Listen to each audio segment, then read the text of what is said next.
Selamat datang pemirsa, saya Joni Giovanni dari kelas 11A1 nomor absen 25.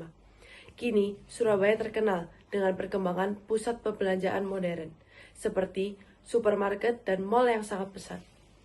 Banyak pusat perbelanjaan modern yang menjadi sangat populer, seperti Superindo, Hoki, PTC atau Pakuan Trade Center, Tunjungan Plaza, dan lain-lain.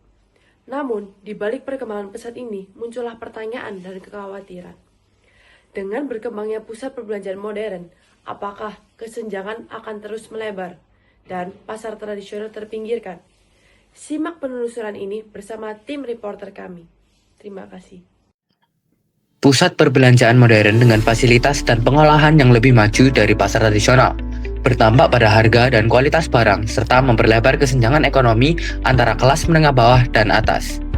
Kesenjangan ini menunjukkan bahwa nilai-nilai Pancasila, terutama sila kelima, keadilan sosial bagi seluruh rakyat Indonesia, belum sepenuhnya terwujud. Sekarang, banyak upaya dan program yang sedang dilaksanakan untuk mengurangi kesenjangan tersebut, seperti program revitalisasi pasar.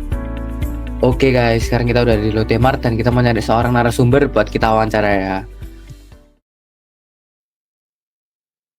Selamat sore pemirsa, perkenalkan nama saya Nathanael Novetsan Purwanto dari kelas 11A1 absen 32. Saya Luciana Yuwono dari kelas A1, 11A1, absen 29. Dan hari ini kita udah dapat satu narasumber ya buat tanya-tanya tentang teks berita ya. Dengan Bapak? Dengan Rahmat. Oke, hari ini dengan Pak Rahmat ya. Oke. Pertanyaan pertama ditanya oleh Hernan ya. Oke, baik Pak. Jadi, apakah perkembangan mall dan supermarket lebih banyak menguntungkan kelompok ekonomi menengah ke atas? Menurut saya bisa tidak sih gitu. Mungkin tergantung di mana mall itu berada ya gitu. Kalau misalkan mall itu ada di tempat yang mungkin lingkungannya itu berada di dekat dengan kalangan menengah ke bawah, mungkin bisa merugikan juga untuk kalangan menengah ke bawah tersebut gitu. Iya, Gitu sih. oke. Pertanyaan kedua, apakah pengelola mall memberi kesempatan bagi UMKM lokal untuk ikut berjualan atau justru didominasi oleh brand-brand besar gitu? Eee, kalau menurut saya balik lagi juga ke tempatnya gitu ya. Ada beberapa juga mungkin ya salah satunya supermarket ya, itu ada yang juga merangkul UMKM untuk bekerja sama sih. Jadi kayak mungkin supermarket tersebut membuat satu brand dia sendiri dan itu mengajak UMKM-nya untuk bekerja sama. Oh iya. Ada yang seperti itu. Kan sekarang udah banyak supermarket baru nih yang buka-buka terus harganya tuh 11-12 sama harga di pasar tradisional. Cuma kan pasti banyak pelanggan lebih pengen ke mall supermarket itu biasanya gara-gara ada AC-nya, lebih bersih dibanding sama mall. Dibanding pasar tradisional walaupun harganya sama aja. Nah itu berarti kira-kira gimana biar bisa nyatu itu agak susah ya Pak ya? Kalau menurut saya ya, ya itu tadi kalau kata Masnya juga karena kan orang juga kalau ke mall itu kayak ingin suasana yang bersih, tempatnya ngerasa adem gitu. Terus kalau ke mall juga kan eee, rata-rata mungkin orang juga sambil jalan-jalan gitu kan, banyak banyak pilihan gitu. Kalau ke pasar kan mungkin hanya ke pasar aja. Buat pertanyaan kedua ini lebih melingkup satu Surabaya ini Pak ya. Jadi bukan melingkup hanya supermarket. Tapi kalau pertumbuhan mall dan supermarket di Surabaya kan banyak nih mall-mall baru, supermarket baru. Itu bahkan menciptakan keadilan ekonomi atau justru memperlebar kesenjangan antara kaya dan miskin.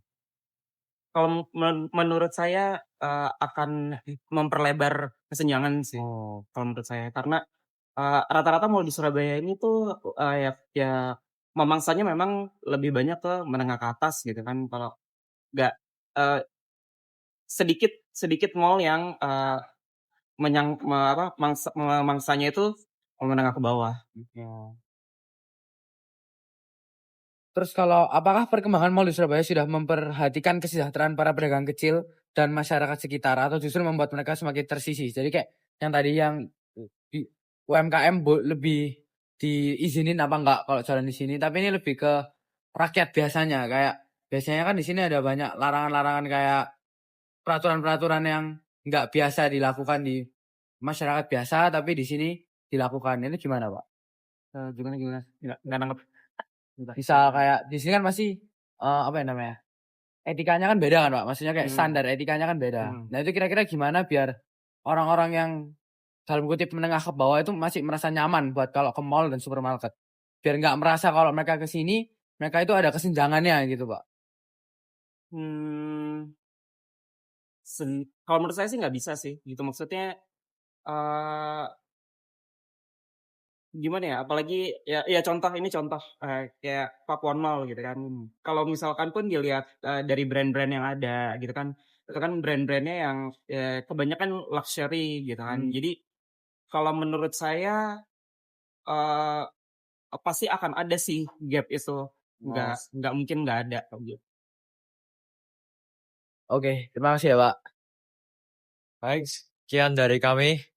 Terima kasih, Pak. Terima kasih, kita kembalikan kepada studio. Adanya kesenjangan antara pusat perbelanjaan modern dan pasar tradisional menunjukkan bahwa pertumbuhan dan pembangunan ekonomi belum sepenuhnya berjalan dengan baik.